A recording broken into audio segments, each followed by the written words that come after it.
March 15th, Joshua 8 and 9. Joshua 8. Then the Lord said to Joshua, "Do not be afraid. Do not be discouraged. Take the whole army with you, and go up and attack Ai.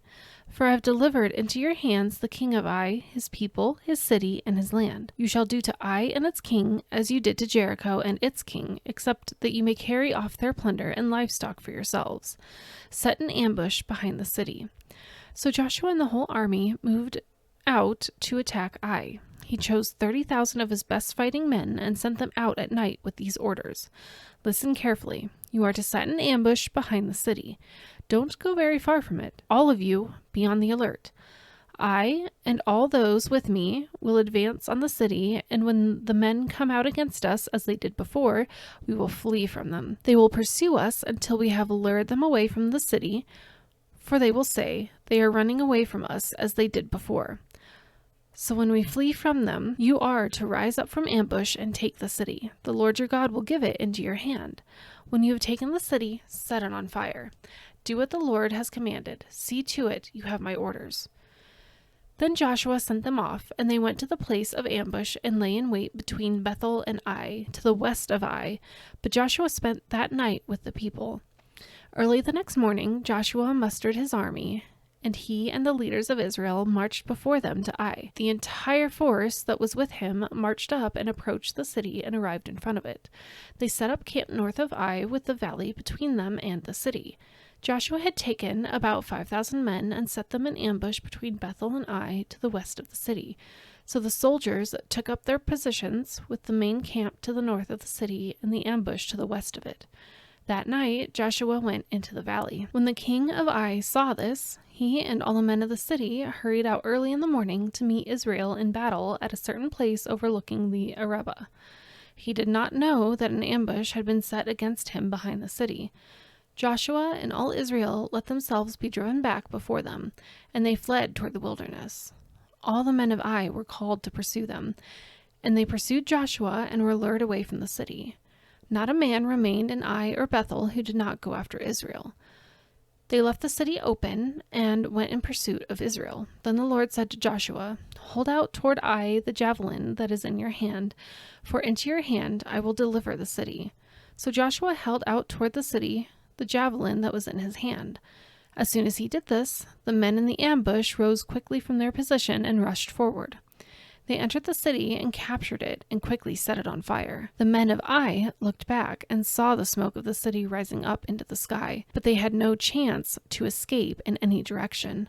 The Israelites, who had been fleeing toward the wilderness, had turned back against their pursuers. For when Joshua and all Israel saw that the ambush had taken the city and that smoke was going up from it, they turned around and attacked the men of Ai. Those in the ambush also came out of the city against them, so that they were caught in the middle with Israelites on both sides. Israel cut them down, leaving them neither survivors nor fugitives. But they took the king of Ai alive and brought him to Joshua. When Israel had finished killing all the men of Ai in the fields and in the wilderness where they had chased them, and when every one of them had been put to the sword, all the Israelites returned to Ai and killed those who were in it. 12,000 men and women fell that day, all the people of Ai. For Joshua did not draw back the hand that held out his javelin until he had destroyed all who lived in Ai. But Israel did carry off for themselves the livestock and plunder of the city, as the Lord had instructed Joshua. So Joshua burned Ai and made it a permanent heap of ruins, a desolate place to this day. He impaled the body of the king of Ai on a pole and left it there until evening. At sunset, Joshua ordered them to take the body from the pole and throw it down at the entrance of the city gate. And they raised a large pile of rocks over it, which remains to this day. Then Joshua built on Mount Ebal an altar to the Lord, the God of Israel, as Moses the servant of the Lord had commanded the Israelites. He built it according to what is written in the book of the law of Moses, an altar of uncut stones on which no iron tool has been used. On it they offered to the Lord burnt offerings and sacrificed fellowship offerings. There, in the presence of the Israelites, Joshua wrote on stones a copy of the law of Moses.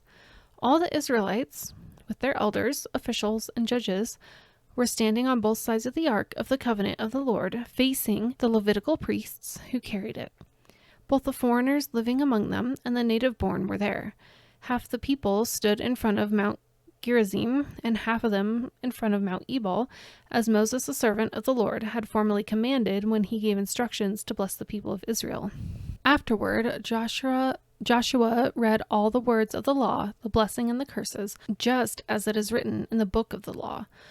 There was not a word of all that Moses had commanded that Joshua did not read to the whole assembly of Israel, including the women and children and the foreigners who lived among them. Joshua 9. Now, when all the kings west of the Jordan heard about these things, the kings in the hill country, in the western foothills, and along the entire coast of the Mediterranean Sea as far as Lebanon, the kings of the Hittites, Amorites, Canaanites, Perizzites, Hivites, and Jebusites, they came together to wage war against Joshua and Israel. However, when the people of Gibeon heard what Joshua had done to Jericho and Ai, they resorted to a ruse. They went as a delegation whose donkeys were loaded with worn-out sacks and old wineskins, cracked and mended. They put worn and patched sandals on their feet and wore old clothes. All the bread of their food supply was dry and moldy. Then they went to Joshua in the camp of Gilgal and said to him and the Israelites, "We have come from a distant country. Make a treaty with us." The Israelites said to the Hivites, "But perhaps you live near us, so how can we make a treaty with you?" "We are your servants," they said to Joshua. But Joshua asked, "Who are you, and where do you come from?" They answered, "Your servants have come from a very distant country because of the fame of the Lord your God. For we have heard reports of him, all that he did in Egypt, and all that he did to the 2 kings of the Amorites east of the Jordan, Sihon, king of Heshbon, and Og, king of Bashan, who reigned in Ashtaroth. And our elders and all those living in our country said to us, 'Take provisions for your journey. Go and meet them and say to them, "We are your servants, make a treaty with us." This bread of ours was warm when we packed it at home on the day we left to come to you, but now see how dry and moldy it is? And these wineskins that we filled were new, and see how cracked they are, and our clothes and sandals are worn out by the very long journey." The Israelites sampled their provisions, but did not inquire of the Lord. Then Joshua made a treaty of peace with them to let them live, and the leaders of the assembly ratified it by oath. 3 days after they made the treaty with the Gibeonites, the Israelites heard that they were neighbors living near them. So the Israelites set out, and on the 3rd day came to their cities, Gibeon, Kephirah, Beeroth, and Kiriath-Jearim. But the Israelites did not attack them, because the leaders of the assembly had sworn an oath to them by the Lord, the God of Israel. The whole assembly grumbled against the leaders, but all the leaders answered, "We have given them our oath by the Lord, the God of Israel, and we cannot touch them now. This is what we will do to them. We will let them live, so that God's wrath will not fall on us for breaking the oath we swore to them." They continued, "Let them live, but let them be woodcutters and water carriers in the service of the whole assembly." So the leaders' promise to them was kept. Then Joshua summoned the Gibeonites and said, "Why did you deceive us by saying, 'We live a long way from you,' while actually you live near us? You are now under a curse. You will never be released from service as woodcutters and water carriers for the house of my God."